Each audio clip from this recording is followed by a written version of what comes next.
मुंबई सकट महाराष्ट्र असण्याचं जे आहे ते ह्याच पुरंदरच्या मातीतून झालेलं आहे। आणि म्हणून आज इथून मतदान मिळवायचं आणि त्या मतदानाच्या जोरावर तुम्ही राज्यात ब्लॅकमेलिंग करायचं, देशात ब्लॅकमेलिंग करायचं, हे ब्रह्मराक्षस हा रावण आम्हीच तयार केलेला आहे, आम्ही मत देऊन तयार केलेलं आहे। आणि मग बाहेरचा माणूस कोणी येणार नाही।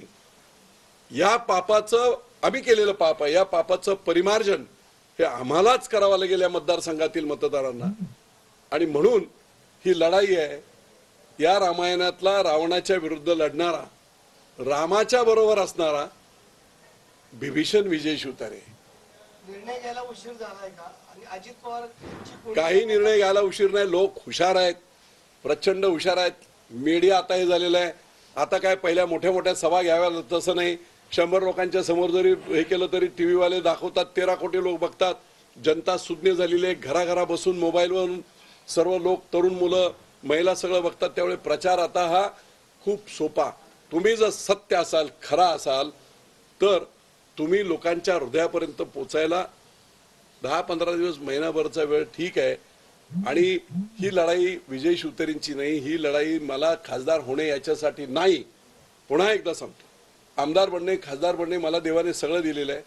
लोकांची लढाई लढण्यासाठी, प्रस्थापितांच्या विरुद्ध आवाज उठवण्यासाठी, सर्वसामान्य माणसाचा आवाज म्हणून मला पुढे यायचं आणि म्हणून ही मी लढाई लढतोय। निश्चितपणे या लढाईमध्ये जनता प्रचंड मोठ्या प्रमाणात आशीर्वाद देईल आणि लोकशाहीमध्ये जी प्रक्रिया या देशातल्या, एवढ्या मोठ्या खंडप्राय देशातले, निश्चितपणे त्याच्यामध्ये मी यशस्वी होईल। मी आणखी एक तुम्हाला सांगतो, मी महायुतीच्या विरोधात नाही, 100% मी महायुतीचा, शिंदे साहेबांच्या विचारांचा शिलेदार आहे। मी देवेंद्र फडणवीसांना गुरु मानणारा माणूस आहे, नरेंद्र मोदींना निष्ठा स्थान मानणारा मी माणूस आहे। याच नरेंद्र मोदींच्या हातात तिसऱ्यांदा देश दिला पाहिजे, लोकांच्या हितासाठी दिला पाहिजे, देश पुढे नेण्यासाठी दिला पाहिजे। आणि म्हणून याच विचारांचा मी आहे। परंतु इथली लढाई ही वेगळी आहे। इथली लढाई अशी आहे की एक कोणतरी आपल्याकडे आलाय आणि तोही ब्रह्मराक्षसच आहे। आणि लोकांची इच्छा आहे, माझी इच्छा नव्हती। अचानकपणे मी हे डिक्लेअर केलं, त्याचं कारण आहे की अंडरकरंट मी सगळा पाहिलाय आणि त्या अंडरकरंट हे करून लोकांचा आदर करून, मतदारांचा आदर करून मी इथे येतोय। आणि नमो विचार मंच या नावाखालीच ही निवडणूक आमची होईल। अनेक प्रकारचे, बरेच लोकांनी सांगितलं प्रेशर येतील, काय येतील। आमची विनंती आहे सर्व नेत्यांना आपल्या माध्यमातून, ही लढाई महाराष्ट्रामध्ये जो काय गेले 1978 नंतरचा जो अत्याचार झाला आणि बाजारू राजकारण कोणी केलं असेल, यशवंतराव चव्हाणांपासून वसंतदादा पाटील, बाळासाहेब देसाई, तुमचे अशोक चव्हाणांचे वडील शंकरराव चव्हाण, केवढी टोले जंग माणसं, दिवस रात्र लोकांसाठी झटणारी माणसं।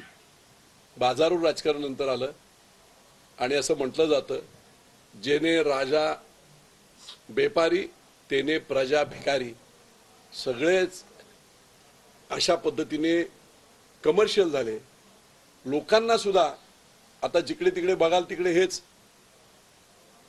पैशांची वाटप वगैरे महाराष्ट्रात कधी होती? अशा प्रकारच्या बेकार निवडणुका कोणी सुरुवात केल्या? आणि म्हणून पैशातून सत्ता आणि सत्तेतून पैसा, हे कालचक्र कुठेतरी थांबलं पाहिजे।